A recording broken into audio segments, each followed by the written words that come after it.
ಮೊನ್ನೆ ಹುಬ್ಳಿಯಲ್ಲಿ ಅದು ಬಾಣಿಗಲ್ಲಿ ಬಾಣಿ ಓಣಿ ಅಂತ ಏರಿಯಾದಲ್ಲಿ ಬಸವನಗೌಡ ಯತ್ನಾಳ ರಾಮನವಮಿ ಫಂಕ್ಷನ್ಗೆ ಹೋಗಿ ಇವರ ಪ್ರವಾದಿ ಪೈಗಂಬರ್ ಅವ್ರ ಬಗ್ಗೆ ಅವ್ರನ್ನಾಗಿ ಕೆಟ್ಟ ಶಬ್ದ ಬಳಸಿ ಮಾತಾಡಿದ್ದ ಸಂಬಂಧ ನಾ FIR ದಾಖಲೆ ಮಾಡಿಸಿದ್ದೇನೆ. ನಮ್ಮ ಏರಿಯಾದಲ್ಲಿ ಬಿಜಾಪುರ ಗೋಲ್ಗುಮಟ್ ಪೊಲೀಸ್ ಸ್ಟೇಷನಲ್ಲಿ FIR ದಾಖಲೆ ಮಾಡಿಸಿದ್ದೇನೆ. ಮುಂದೆ ಈ FIR ಮುಖಾಂತರ ನಾವು ಸರ್ಕಾರಕ್ಕೆ ಏನು ಹೇಳೋದಂದರೆ, ಅವನಿಗೆ ಬಸವನಗೌಡ ಯತ್ನಾಳ್ಗೆ ಹುಚ್ಚಾಗನ ಅವನು. ಅದಕ್ಕೆ ಮೆಂಟಲಿ ಕೇಸ್ ಅಂತ ಹಾಕಿ ಅವನಿಗೆ ವಜಾ ಮಾಡಿ ಸೀದಾ ಮೆಂಟಲ್ ಹಾಸ್ಪಿಟಲ್ಗೆ ಸೇರಿಸ್ಬೇಕು. ಇನ್ನೊಂದು ಇಂಥ ಪದೇ ಮಾತಾಡೋದಕ್ಕೆ ಇವ್ರೇನು ಕಾಂಗ್ರೆಸ್ದವ್ರು ಅವಕಾಶ ಮಾಡಿಕೊಳ್ಳತ್ತಾರಂತ ಈ ತಲೆಗೆ ನಮ್ಗೆ ಬರ್ತಾಯಿದೆ. ಮುಂದಿನ ದಿನಮಾನದಾಗ ಅವನಿಗೆ ಇಟ್ಟು ಕೇರಿಂದ ಇವರು ರಾಜಕೀಯ ಆಡ್ಕೋತಿದ್ದಾರೆ. ಅದರ ಸಂಬಂಧ ನಾವು ಆದಷ್ಟು ಸರ್ಕಾರಕ್ಕೆ ಏನು ಮನವಿ ಮಾಡ್ತೀವಿ ಅಂದ್ರೆ, ಇವನಿಗೆ ಬಸವನಗೌಡ ಯತ್ನಾಳ್ಗೆ ಜೈಲಿಗಾರ ಕಳಿಸ್ರಿ, ಮೆಂಟಲ್ ಹಾಸ್ಪಿಟಲ್ಗೆ ಕಳಿಸ್ರಿ, ಎಲ್ಲರೂ ಕಳಿಸ್ರಿ. ಇನ್ನು ಮುಂದೆ ಇಂಥದ್ದು ಮಾತಾಡಬಾರ್ದು.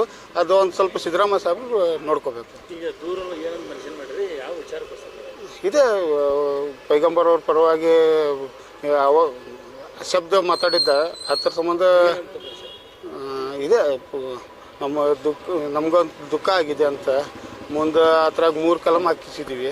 ಒಂದು 299, 323 1 ಏನೋ ಇದೆ, ಒಂದು 3 ಕಲಮ್ ದಾಖಲೆ ಮಾಡಿಸಿದ್ದೀವಿ.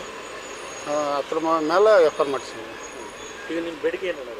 ಬೇಡಿಕೆ ಅನ್ನೋಕ್ಕೆ ನೀವು ಇನ್ನು ಮೇಲೆ ಬಸವನಗೌಡ ಯತ್ನಾಳ ನಮ್ಮ ಮುಸಲ್ರ ಪರವಾಗಿರಲಿ, ಪೈಗಂಬರ್ ಅವ್ರ ಪರವಾಗಿರಲಿ, ಅದು ಜನ್ನಕ್ಕೆ ಜನ್ಮಕ್ಕೆ ಕಳ್ಸವ್ ಅವಲ್ಲ.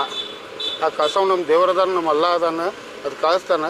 ಇವು ಇಂಥದ್ದು ಮಾತಾಡೋದಕ್ಕೆ ಬಂದ್ ಮಾಡಬೇಕು. ಒಂದೇ ಮುಂದೆ ಅವು JDS ಇದ್ದಾಗ ಟಬ್ಗೆ ಹಾಕಿದ್ದು ಎಲ್ಲರೂ ನೋಡ್ರಿ, ಅದು ಎಲ್ಲರೂ ಹೇಳ್ಯಾರ. ಈಗ ಅವು ಹಿಂದೂ ಲೀಡ್ರ್ ಆಗಕ್ಕೆ ಹೋಗಿ ಅವೇನು ಹಿಂದೂ ಲೀಡ್ರ್ ಅಲ್ಲ, ಏನಲ್ಲ, ಅವ ಆಗಕ್ಕೆ ಹೊಂಟಾನ.